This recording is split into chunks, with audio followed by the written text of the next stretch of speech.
Hello and welcome to another episode. I am Brian, the Unskilled Commander. I appreciate you stopping by my channel. I hope you give it a subscribe, hit some like buttons along the way as you look around. So today we've got a unique situation because I want to try something different. As you may have noticed, we've got an extra stack of something in the middle here. These are Planeschase cards. I bought the Planeschase anthology probably 6 years ago or more, because my friends, because it came out as a big giant box set, and my friends got some, and we started playing Planeschase, and it's a fun way of doing it. Basically, these are the planes you hear about as we go to different sets. So Dominaria, like Ravnica, those are planes, those are dimensions, basically.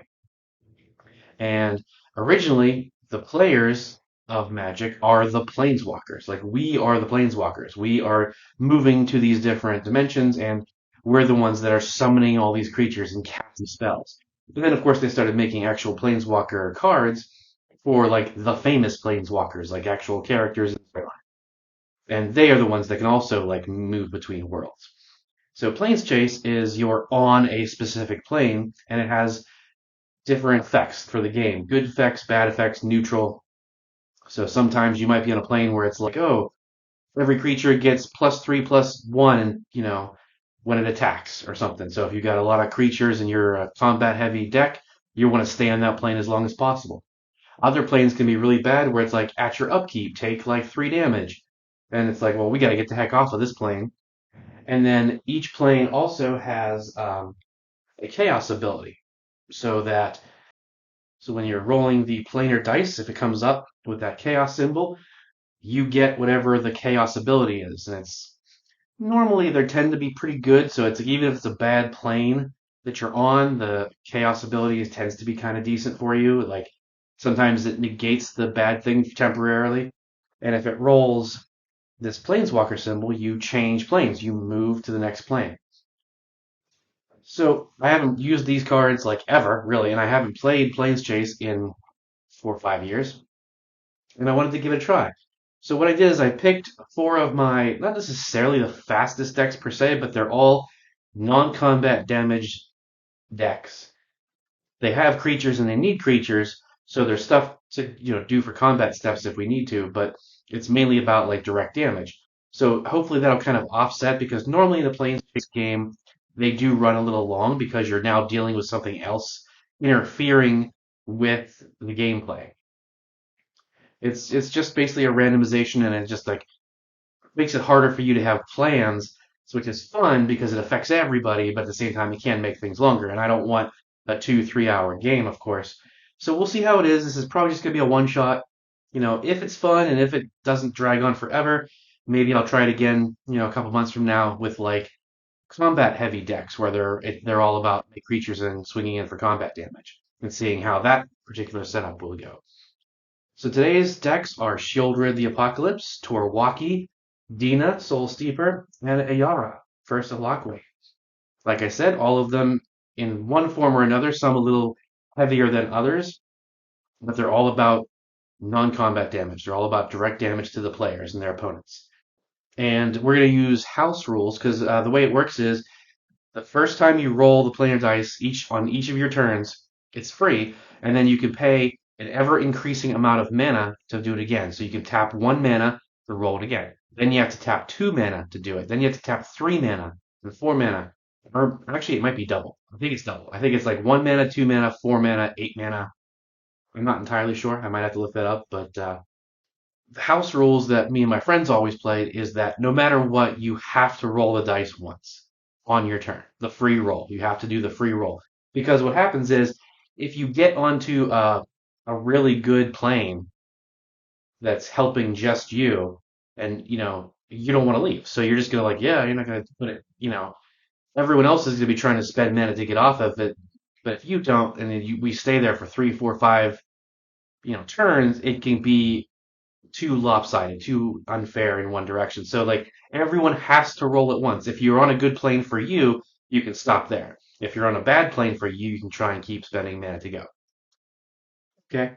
I made a quick check, and it actually is just 1, 2, 3, 4, 5. So every additional time you want to roll the planar dice, it costs 1 extra mana. Let's go ahead and jump in. I already rolled the normal dice, and we've got Dina Soul Steeper going first. But before all that, we got to see where we are. We flip it over, and it is the Feeding Grounds. We are on Muraganda. Red spells cost 1 less to cast. Green spells cost 1 less to cast. So that helps these two decks. So these two decks want to get off of this plane as quickly as possible. And the Chaos says whenever you roll Chaos, put X +1/+1 counters on target creature, where X is that creature's converted mana cost.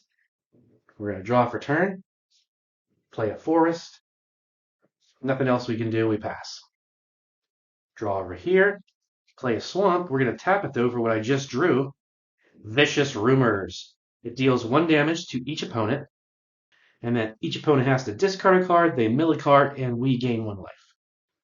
So all of the opponents are milling cards, and then they also have to all discard a card. So I'm going to go ahead and discard High Market over there. So we'll discard a Swamp here, and we'll get rid of Noxus Gear Hulk over there because there's no way we're getting to 6 mana anytime soon. But that's all we can do here. We're going to pass turn. Going to play Canyon Slow. Comes in tap, but it taps for red or black. Nothing else we can do. We pass. Draw for turn. Play a swamp. That's all we can do. Pass. Untap. Upkeep. Draw for turn. Going to play a swamp. Oh my gosh. I totally...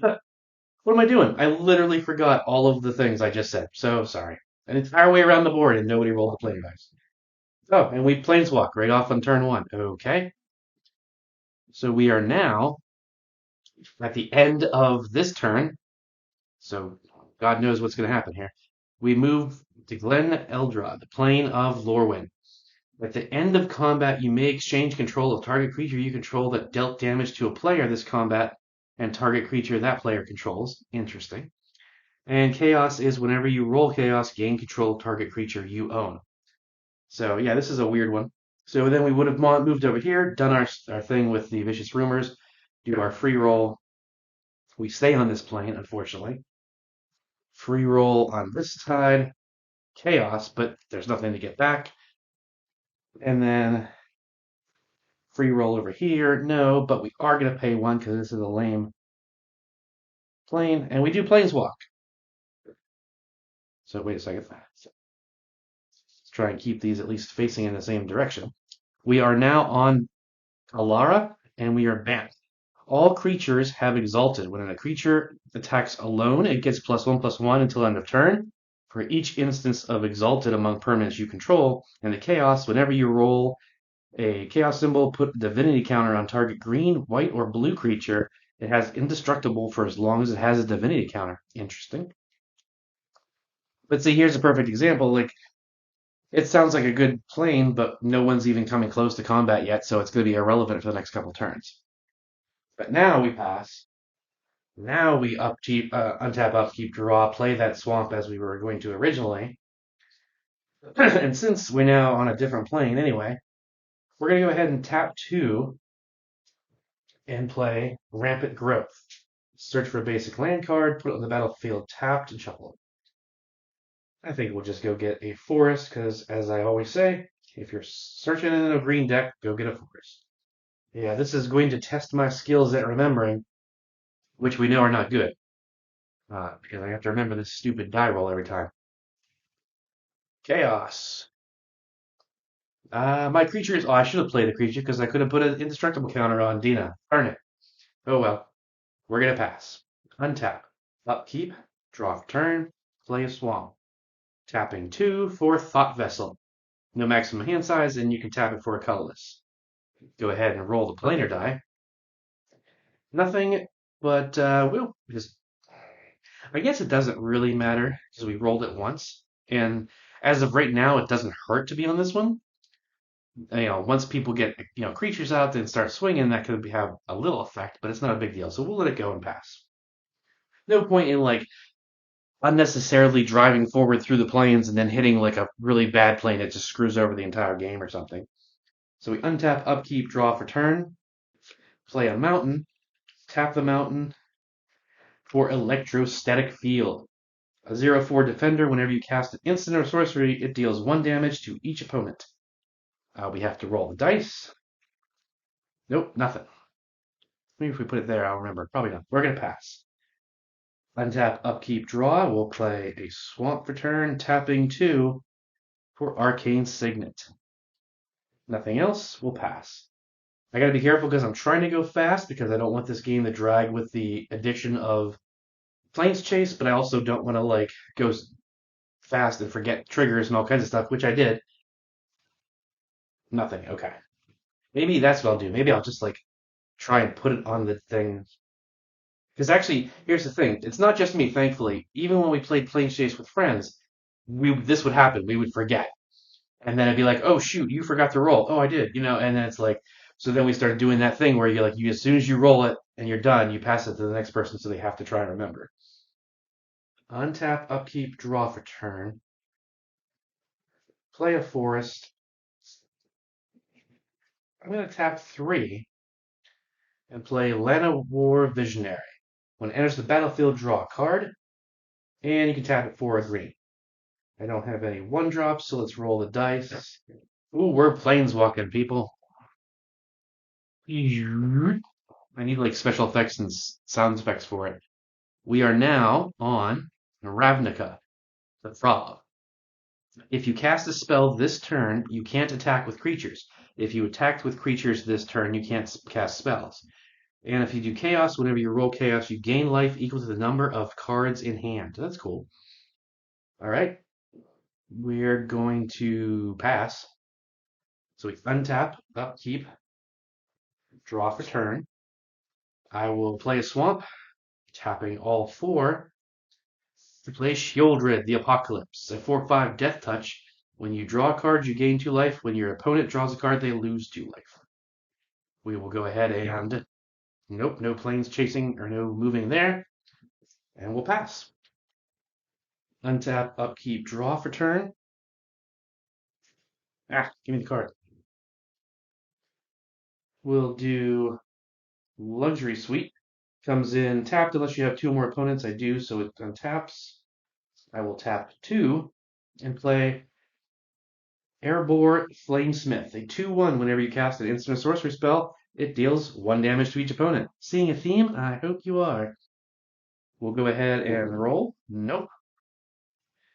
No real need to try and get off this one either. We will go ahead and pass. Untap. I keep forgetting to move this over. Jeez. Untap, upkeep, draw for turn. Play a swamp. I'm going to tap all 3 for Ayara, First of Lochwain. A 2/3. Whenever she or another black creature enters the battlefield under your control, each opponent loses a life. Boom, boom, boom, and you gain a life. And you can tap her to sacrifice another black creature, and you draw a card. Nope. No planeswalking there. We'll pass. So pretty much just a normal game so far, isn't it? But that's how it can go. Untap, upkeep, draw. Forest for turn. I'm going to go ahead and tap 4 and play Aether Flux Reservoir. Whenever you cast a spell, you gain 1 life for each spell you've cast this turn. Pay 50 life. Aether Flux deals 50 damage to target creature or player. I don't have any 2-drops that I can do with my guys, and everyone's got creatures out that can definitely take my little visionary. So we will roll the player dice, and we will planeswalk. We are in Ayara on the Jund. Whenever a player casts a black, red, or green spell, so that's everybody, it gains Devour 5. Oh, creature spell, sorry. Whenever they cast a creature spell.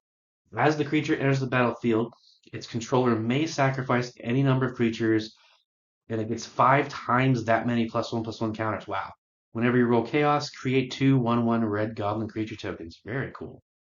We kind of want to keep going because, well, I guess not. There's no real reason, because it'd be cool to hit that chaos and get some goblins, but the likelihood of you hitting that as opposed to just planeswalking, I mean, it is just 1 and 1. There's literally just 1 planeswalker symbol, 1 chaos symbol. The rest are blanks. So basically a 1 in 6 chance either way. But again, I don't think that would be great if you suddenly had like a, token deck or something. Like if I was playing my Rin and Siri or something like that, then you'd be like, oh yeah, let me stay on this plane. But we'll go ahead and pass. Oh my gosh. And I'm rushing. 2 damage, 2 damage, 2 damage for card draw. Untap, upkeep, gain 2 life over here. Remember your triggers. We're gonna Riveter's Overlook, sacrificing it to go get a swamp on the battlefield. Tapped, shuffle library. You know what? This is funny. We're gonna go 1, 2, 3, 4, and I will see your Aetherflux and raise you 1. Not really. I will just see it. But Aetherflux Reservoir. So now we can gain even more life over here with Sheoldred. We could go to combat again, but that would leave us open. Although no one could destroy Sheoldred, thankfully. I suppose we should try and be somewhat aggressive because we don't know what's coming with the Planeschase. And that's pretty bad. We're going to swing 4-5 at you. And obviously, you really don't want, you're just going to take it. Take 4. 1, 2, 3, 4. And 4 of it's going to be, well, all 4 of it, rather, is commander damage. Because those are great cards. You need those out. You're not going to block with them. We roll the player die. Way off the table, but it's blank. And then we pass. Untap, upkeep, draw for turn. Play another mountain. 1, 2, 3, 4. To play Spitfire Logic. A 3/4 landfall. Whenever a land enters the battlefield under my control, it deals 1 damage to each opponent. Planeswalk.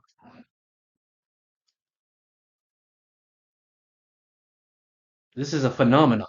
This is reality shaping. So when you encounter reality shaping, starting with you, each player may put a permanent card from their hand onto the battlefield, then planeswalk away from this phenomenon. That's pretty awesome. So it gets you a free drop of anything you want. Now I only have 1 permanent, so I will drop Thermal Alchemist. Say Defender 0/3, you can tap it, and it deals 1 damage to the opponent. Whenever you cast an instant or sorcery, you untap it. Okay, and everyone gets to do this, so what is some really good... Now it's a permanent, so you could theoretically just drop a land if you wanted to. And I kind of have to do that, unfortunately, because I don't have any other permanents in this hand for Ayara. But the cool thing is I do get to drop a giant creature over here. We're going to put Sifter Worm, a 7/7 trample. When it enters the battlefield, scry 3, and then reveal the top card of your library.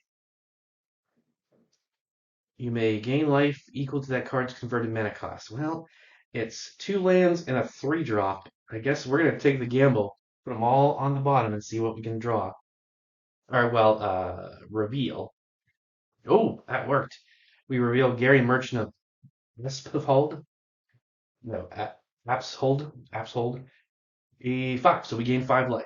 1, 2, 3, 4, 5. And then we just put it back, because it's just reveal it. But that's still pretty cool. And over here, only permanent I have is we're going to drop Skull Slither Worm. 3/3. When it enters the battlefield, each opponent discards a card. For each opponent who can't, put 2 +1/+1 counters on a Worm Skull. Now, everyone can. Guess we'll get rid of Professor of Exumancy. We'll get rid of Gutshot. That's probably not a good idea, though. I'll go ahead and get rid of Cemetery Recruitment over here. So that was on their roll, but we still have to planeswalk away from that phenomenon. We are now on Strength, the Zephyr Maze. Creatures with flying get +2/+0. Creatures without flying get -2/-0. If you roll Chaos, target creature gains flying until end of turn. Whatever. It does weaken creatures, obviously, but not a big deal. That's all we can do, but we're going to pass. Untap, upkeep, draw, return. Oh, drew 2 cards, so lose 2 life. Yeah, I think we have to do this, unfortunately. 1, 2, 3, 4 to play Extinguish the Light. Destroy target creature or planeswalker. If its mana value is 3 or less, gain 3 life. We're blowing up Sheoldred. It's now going to cost 2 extra to cast again, but it is not 3 or less converted mana cost, so we don't gain any life. But yeah, because everyone, especially this character over here, I have a draw spell, and I think a lot of people want to draw cards, and we can't with Sheoldred out. I think that's all we can do over here. We're going to pass. Untap, upkeep, draw for turn. 1, 2, 3, 4, 5, 6 mana. Well, I think we should definitely tap 2 and play Dina, Soul Steeper. A 1/3, whenever you gain life, each opponent loses 1 life, and pay 1, sacrifice another creature, and Dina gets +X/+0 until end of turn, where X is that sacrificed creature's power. I played a spell, so whenever you cast a spell, so Dina's not going to be on the field yet, but I do gain a life off of that. And I have 4 mana to use, but I don't have any 4 drops. So we're going to go ahead and go to combat. Now, the question is, now this is getting -2/-0, so it is a 5/7 with trample, not a 7/7. So where do we want to send it? That's a lot over there on, even though they've been pinging us and they are equal life to us, that's geared up really well for when Tor Wauki comes out to start doing some serious damage to everybody. I think we're going to send the 5 at you. Again, you really don't want to you don't want to lose any of that. I guess you could, but it's trample. You could lose the Spitfire, but we'll see. I'm gonna take it. 1, 2, 3, 4, 5. It's dangerous, but we'll see. No other end steps. I have been forgetting the thing again. Okay, no planeswalk on this turn. No planeswalk on this turn. Pass, untap, upkeep, draw. Play a swamp for turn. Just barely have enough to go 1, 2, 3, 4, 5, 6 to recast Sheoldred the Apocalypse. Casting a spell, I gain a life. Roll. No planeswalking, but that's all we can do. We're going to pass. This is exciting because, especially with Tor Wauki gearing up over here, we're going to untap, upkeep, draw for turn, play a swamp, tap all 5 to play Tor Wauki the Younger. A 3/3 with reach and lifelink. If another source you control would deal combat damage, non-combat damage to a permanent or player, it deals that much +1, and when you cast an instant or sorcery, Tor Wauki himself deals 2 damage to any target. Since he's doing that damage, it is lifelink damage. I did play a land, so each opponent did lose a life.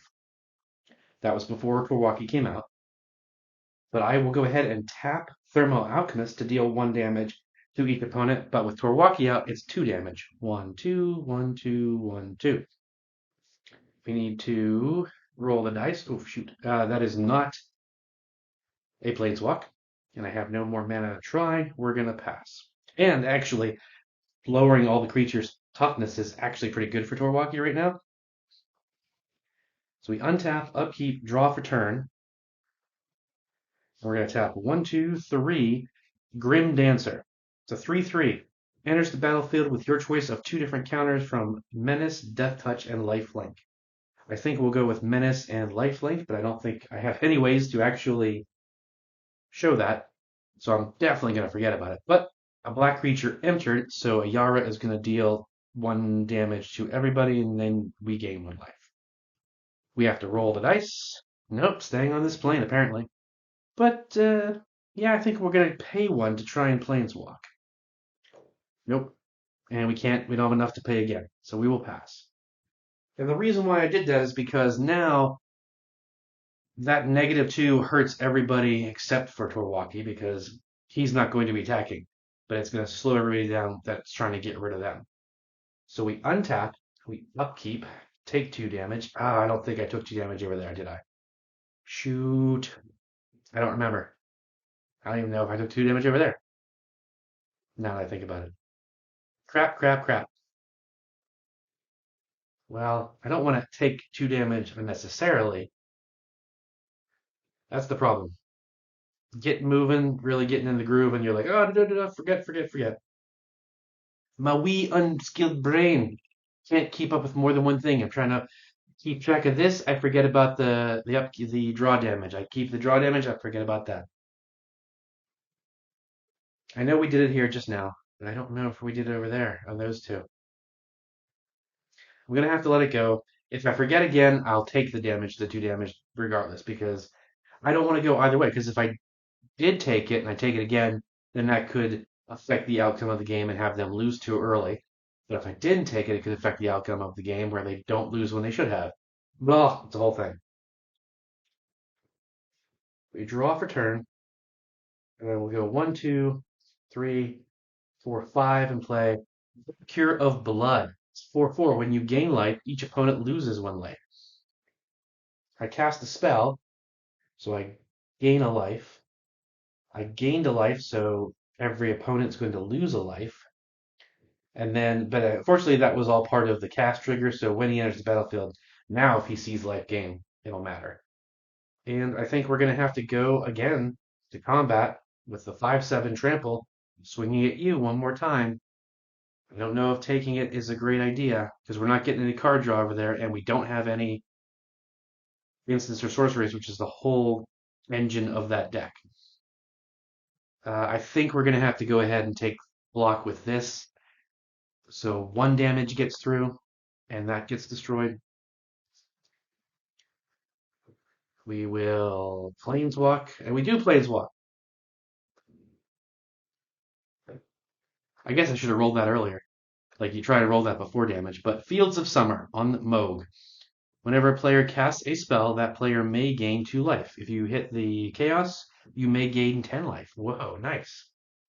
See, definitely should have rolled that before but you don't know. You never know what's coming up, so there's no way to try and figure that out. That's everything we can do over here. We're gonna pass. Untap, upkeep, draw for turn, play a swamp, gain 2 life.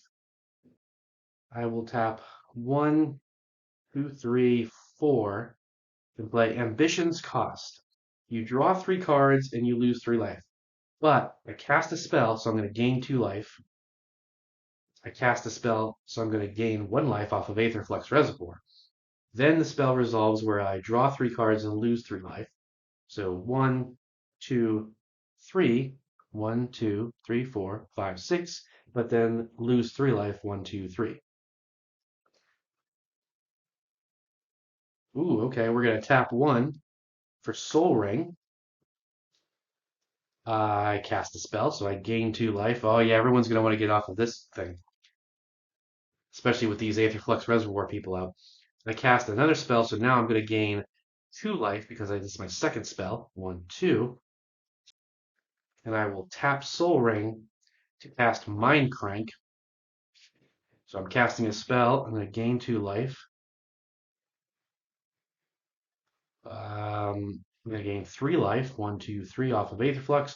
And then Mind Crank comes in. Whenever an opponent loses life, that player mills that many cards. So this should be interesting. I have 2 mana left. Nothing I can play with 2 mana. So I have to roll this, but I don't think I want to leave.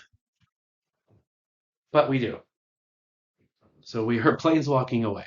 No, that's the kind of funny stuff that happens. Well, funny if it's you, but funny in Planeswalk because I'm the only one that got all the benefit out of that plane. And it's like, nope, we're leaving. It's like, you jerk, you couldn't have let us have it. So, oops. All right, so we are now on another phenomenon, time distortion. When you encounter time distortion, reverse the game's turn order. For example, if play had proceeded clockwise around the table and now goes counterclockwise, then planes. Wow, that's horrible. Not horrible. That's going to be bonkers to remember.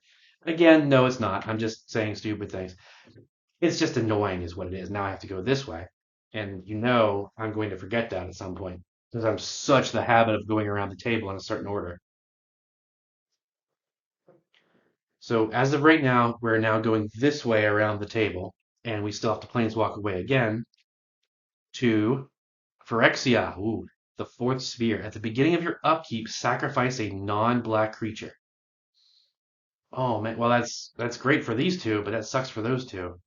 And then whenever you roll the planar die, create a 2/2 black zombie creature. Oh, that's going to hurt Tor Wauki quite a bit.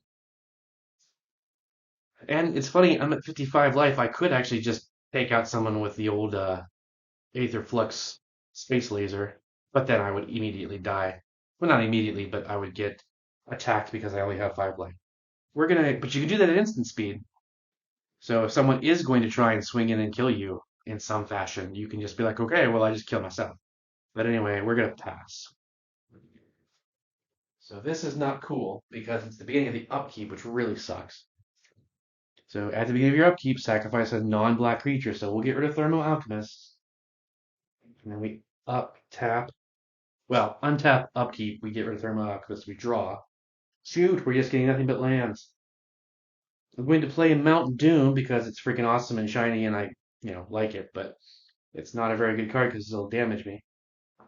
Yeah, there's like not even anything I can do now. And I don't even have any card draw. And I don't even have enough mana to do its ultimate ability, which is basically a board wipe. Well, the good news is Tor Wauki is a black creature and a red creature, so I don't have to get rid of him on the upkeep as long as we're here. But to that end, let's get the hell out of here. Yes, and we planeswalk. Holy crap. And we're still on our original main phase, first main phase. We're now on Ravnica. Agrim. Whenever a white creature dies, return to the battlefield under its owner's control at the beginning of the next end step. Whenever a non-white creature dies, return it to its owner's hand at the beginning of the next end step. Chaos, creatures you attack can't attack you until a player planeswalks. Ooh, interesting. Okay, that doesn't really hurt me, and it doesn't really help me. I mean, I guess we could like try it. I don't know.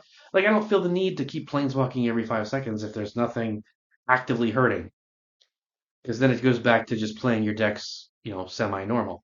So we're gonna go ahead and pass. Untap, upkeep. Oh, hang on. I definitely didn't take the 2 damage there, and then 2 damage there for drawing a card. And because we took 2 damage, we mill 2 here, and then we're gonna mill 2 as well. That's big. We gotta keep track of this, people. Then we draw for turn. Yeah, might as well try. We're gonna go 1, 2, and then tap for 3. Dread summons for 3. Not the best number. It should be bigger, but we'll go for it. Each player, including myself, puts the top 3 cards of their library, which is, X, so this is 3, into their graveyard. For every creature card put in the graveyard this way, we get a 2/2 black zombie that enters the battlefield. Tapped. Oh, I don't think I know what tapped last time. All right, so 1, 2, and 3. No creatures. Awesome. 1, 2, and 3. There is a creature. So we make a 2/2 zombie. Everybody takes a damage, and we gain a life. Technically, this happens roughly at the same time, but 1, 2, 3. Another whiff. 1 creature, 2 creature, 3. All right, cool. So let's go back over there. We get 2 more zombies, and everyone else takes 2 more damage, and I gain 2 life. Sweet. We don't really have anybody big enough to go swinging, so we will roll the dice. That's a no, and I don't have any extra mana, so we will pass. Untap, upkeep. We take 2 damage, which means we mill 2 cards, and then we draw for turn. Play a swamp, which we kind of needed. That's good. All right, we're gonna go big or go home. 1, 2, 3, 4, 5, 6, 7. Belladros Witherbloom, a 4/4 flyer. At the beginning of each upkeep, create a 1/1 black and green pest token that says when it dies, you gain 1 life. Pay 10 life and untap all lands you control. Activate only once per turn. All right, so that's going to be really bad for me to try and remember because it's at the beginning of every upkeep. I cast a spell, so I gained a life. Because I gained a life, everybody's going to lose a life off Dina. And I gained a life, so each opponent loses a life off of Epicure. See, it's a good thing I didn't try and snipe somebody because I would have died right there. And now it is time to go to combat. We are absolutely swinging the Sifter Worm this time at you because you're the one that's really doing the crap. Because Mind Crank and your damage, that's bad. So it's a 7/7 coming at you, but you're at 50 life, so you'll take it. 1, 2, 3, 4, 5, 6, 7. Not even going to bother blocking anything. We then roll the dice. No Planeswalk.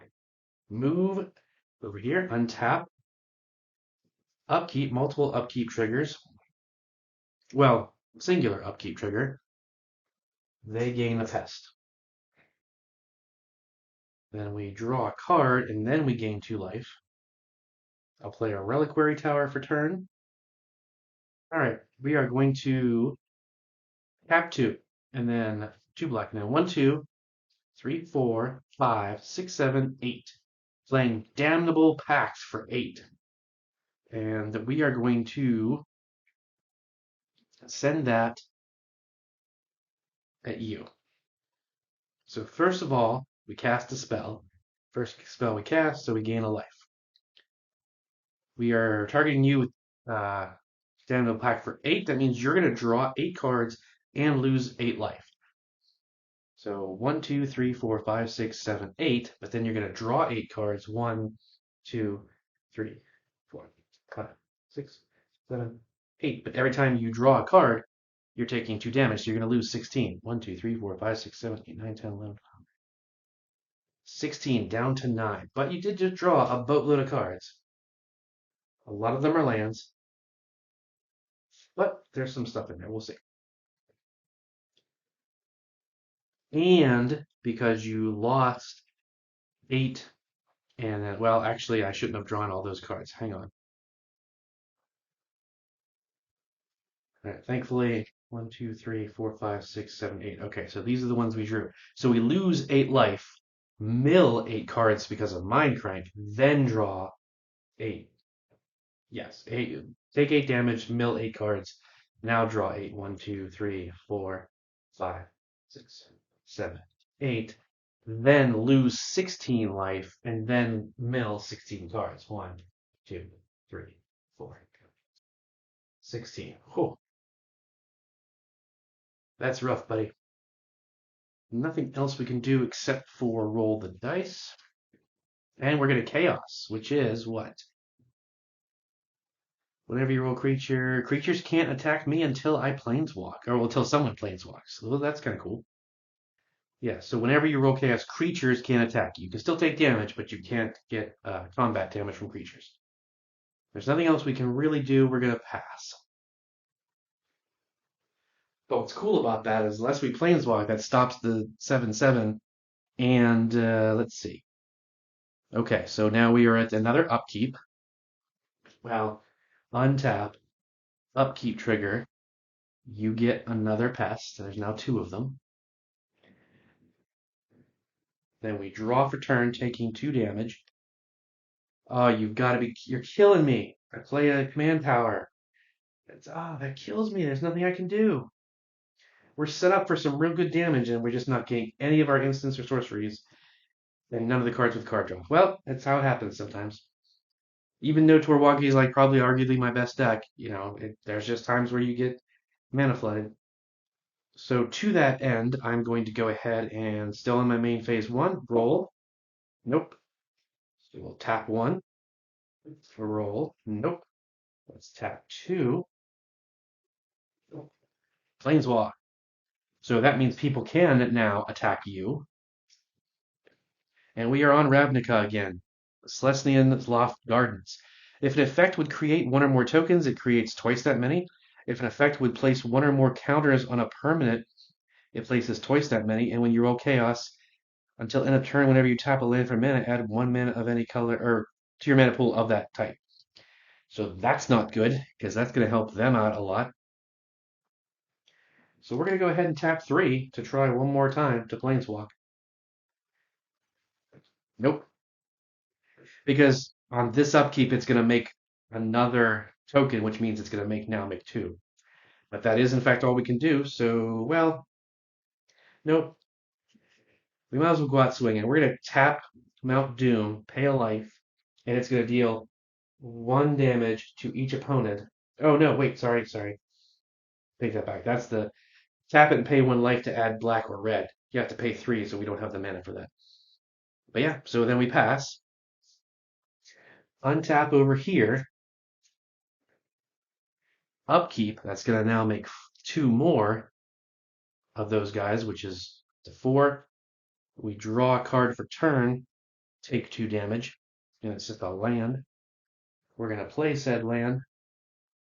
Okay, so we're going to tap a black and play Shamble Back, exile target creature card from a graveyard, which we're exiling this Indulgent Tormentor, just because.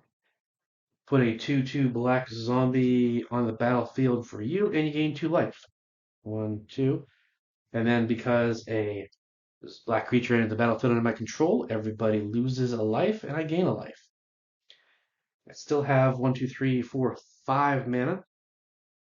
We'll tap 3 of it. Play Phyrexian Rager. When it enters the battlefield, you draw a card and you lose a life. So we're going to draw a card, take 2 damage, and then lose a life. But because a black creature entered the battlefield, everyone's going to lose a life, and I'm going to gain a life. I still have 2 mana, but not enough to do anything, unfortunately. These two have Summoning Sickness, everybody else does not. But they're just 2/2 zombies. I don't know that swinging is really prudent right now. Because really, it looks like Sheoldred's going to win because it's just that life gain is really helping them. We will go ahead and roll the planar die. Nope, I will pay 1 to roll it again because I don't like you getting all of those. Yes, we're planeswalking, people. We are now on Mirrodin, the Glimmer Void Basin. When a player casts an instant or sorcery spell with a single target, they copy that spell for each other spell permanent card not on the what? Wait a second. Whenever you cast an instant or sorcery spell that's with a single target, you copy that spell for each other spell permanent card not on the battlefield and or player the spell could target. Each copy targets a different one of them. That's kind of confusing. When you chaos choose target creature, each player except that creature's controller creates a token that's a copy of that creature. Okay, so if I target, if a spell is like deal 3 damage to a single target, that spell gets copied and it targets, and each of the copies targets every legal target and card not on the battlefield. So that, I mean, I guess if it's like, oh, I get targeted spell back from my graveyard, like I'm gonna get this specific creature, or just like, go to your graveyard and get a creature back on the battlefield. Now you can get them all. So that's kind of cool. Okay. But that was over here. It's not really gonna matter, so we're just gonna leave it, and I don't have enough mana for it anyway. Untap. Upkeep, so you only get 1 more pest. Draw for turn, take 2 damage. Play. Oh, that's right, we did draw a whole bunch of cards. So we'll play a swamp, tapping the swamp for a soul ring. Well, because of all that card draw, you know, part of me hates it because of what it is, and I always hate it. But part of me does think it's kind of funny because we're at 5 life and we're about to win the game. And I don't mean that like we're about to win the game. And it's all because Sheoldred made us draw, 8 cards. Because we did it the right way, so we actually drew the right 8 cards. Because if I'd have played that other one, remember when I drew the 8 cards thinking that was right? If I'd have kept them and said, whatever, this wouldn't be possible. But it was take the damage, mill the cards, then draw the cards, then take damage and mill even more. So it just so happened to do this. No, wait a second. I don't think we have enough mana to win the game right now. I'm sorry. I was getting way ahead of myself. I was getting all cocky. Yeah. We totally don't. Hang on. 1, 2, 3, 4, 5, 6, 7, 8, 9. That's it. And there's no other way to generate mana. Because we play the land and then that land into Soul Ring. Oh, wait, what am I saying? Again, I'm also wrong because Dina is part of the combo. Yeah, okay. So we're just going to win it. 1, 2, 3, 4, 5. Exquisite Blood. We're casting a spell, so I'm gaining a life. I'm gaining a life, so each opponent is going to lose a life. And then again, each opponent loses a life off of Epicure of Blood. Then Exquisite Blood enters the battlefield. Whenever an opponent loses life, you gain that much life. I have 1, 2, 3, 4 mana. All I need is anything. I basically just need to cast a spell to win. So we will tap. Oh, wait, I don't have the colors for that. Want, want. See, I went too fast. I should have done it. But, just because, I mean, it would be really stupid to not, But see, you get cocky. You're like, I got this in the bag. And then, all it takes is for one player to be like, no, you tapped that mana. You don't get to untap it and tap it just to win because, why should they let you win because you made a mistake? So that is very important to remember about players and pods and stuff. You know, your friends may be okay with you rolling stuff back. Oh, let me tap this in a better order. I see it all the time, and it's totally fine as far as I'm concerned. But in a situation like this, it's like, do we really let you just win the game, and accept that, or it's one of those things. It's like you could be a dick and be like, no, you specifically tapped those 2 black mana. You don't have any black mana, and all the spells in my hand are literally every spell in my hand is a black spell. So in order to play one more thing, you know what? That's fine. We are going to, because you're right. Because also, as you may have already figured out, there is another way to do it anyway, so it's fine. But it's also about playing fair. Like, it's one thing if you're just playing cards and you mess up and you're like, hey, man, can I just use these colors in a better combination so I can play these 2 spells instead of one? Most people are like, yeah, sure. But this is literally a game winning move, and you screw it up, you shouldn't be able to take it back because that's you. You should think about what you're doing more, i.e., me, the unskilled commander, should think more about what I'm doing. So I go to play it. Ah, crap, I can't play another spell.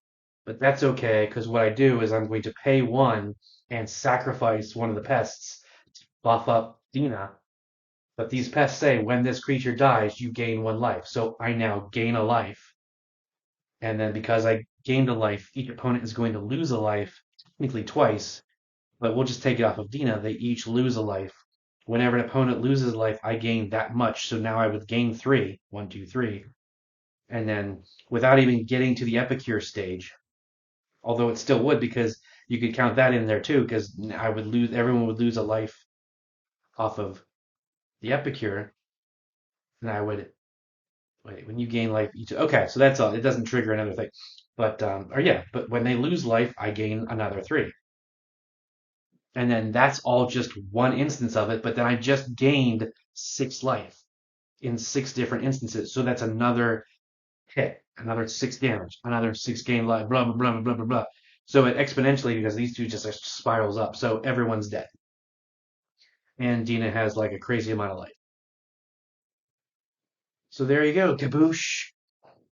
Well, I'm not going to bother. I'll put that back up for bam, bam, bam.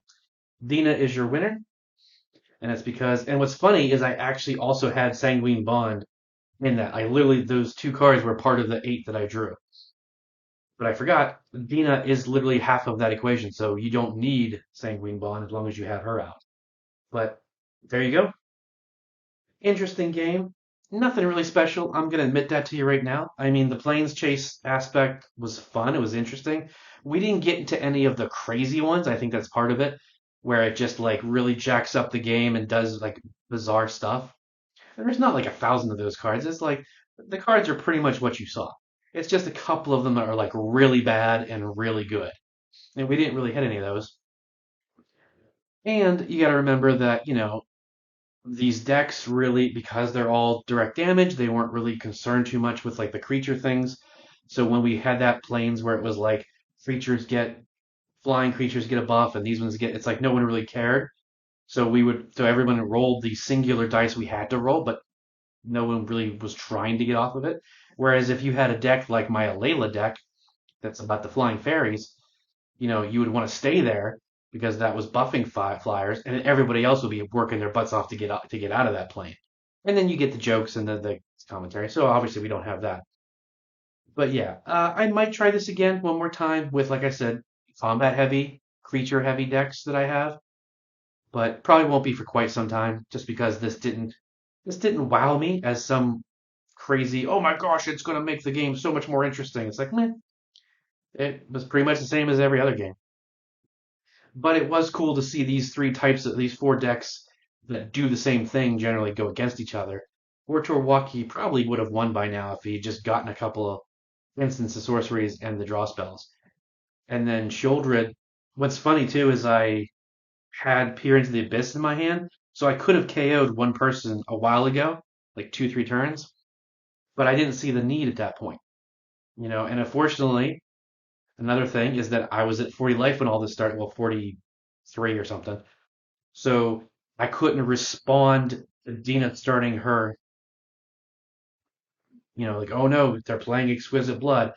In response, I sack 50 life and just kill you right outright and leave myself at like 1 or 2 so that at least we have a chance. So it's like, yeah, it just went that way.